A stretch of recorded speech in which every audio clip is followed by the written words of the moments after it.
এ পর্যায়ে জানাবো ঈদ কেনাকাটার সর্বশেষ খবর। আমাদের সাথে যোগ দেবেন আমাদের সহকর্মী আতাউর নিয়ন। নিয়ন, এই মুহূর্তে আপনি কোন ঈদের বাজারে রয়েছেন? আমরা সাধারণত দেখি যে ঈদের বাজারে প্রসাধনী সামগ্রী নিয়েও ক্রেতাদের বেশ আগ্রহ দেখা যায়। তো আপনি যে স্থানে রয়েছেন সেই স্থানের ঈদ কেনাকাটার খবর জানাবেন।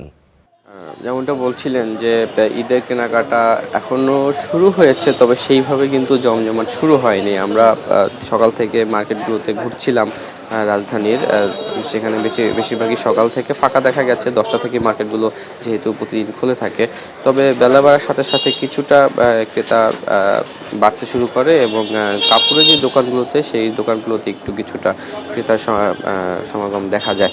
তবে প্রসাধনী যেই মার্কেট, সেই মার্কেটে এখনও কেনাকাটা সেইভাবে জমজমাট হয়ে ওঠেনি।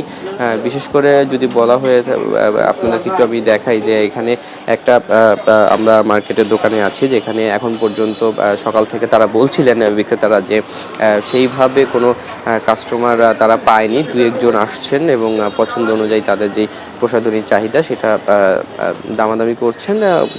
ঈদ উপলক্ষে যেহেতু সরবরাহ চাহিদার অনুযায়ী সরবরাহ কিছুটা বেশি প্রয়োজন হয়, সেই অনুযায়ী অনেক পণ্যের দামই বেড়ে যায়। বিশেষ করে নারীদের যে প্রসাধনীর যে পণ্যগুলো, সেগুলো বেশিরভাগই কিন্তু বিদেশি যে পণ্যগুলো সেগুলো আমদানি হয়ে থাকে এবং ঈদ কেন্দ্রিক সেই পণ্যগুলোর দাম কিন্তু একটু বাড়তি নেওয়া হয়ে থাকে। এছাড়া বিদেশি পণ্যের পাশাপাশি দেশি যে পণ্যগুলো রয়েছে সেগুলো তুলনামূলক দামে কিছুটা সহজলভ্য হলেও চাহিদার বিপরীতে সেইভাবে আসলে দেশি পণ্যগুলোর দাম বৃদ্ধি পায় না, কিন্তু চাহিদার দেখা যাচ্ছে যে বিদেশি পণ্যগুলোর বেশি চাহিদা থাকে অনেক সময়। আবার যদি বিদেশি পণ্যের তুলনায় দেশি যে প্রোডাক্টগুলো সেগুলো একটু কিছুটা ভালো মানের হয়, ভালো কোম্পানির হয়, সেক্ষেত্রে সেগুলো তারা কেনার চেষ্টা করেন। তো সেই প্রসাধনী মার্কেটে এখন পর্যন্ত দেখা গেছে যে সকাল থেকে যারা বিক্রেতারা বলছেন যে আসলে লোক সমাগম এখনও কম আছে।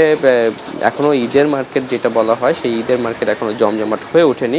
তবে আশা করা যাচ্ছে এই সপ্তাহের ছুটি, সাপ্তাহিক ছুটি এবং যেহেতু মাসের শেষ, আগামী মাসের শুরুতে সবাই যদি কেনাকাটা শুরু করে ঈদের কেনাকাটা, সেই ক্ষেত্রে আরও কিছুটা হয়তো লোক সমাগম বাড়বে। তবে আগামী মাসের 5 তারিখ বা 10 তারিখের পর থেকে পুরো জমজমাট ঈদের কেনাকাটা শুরু হবে বলে এই প্রত্যাশা জানিয়েছে বিক্রেতারা। তো এই ছিল ঈদ কেনাকাটার সর্বশেষ তথ্য।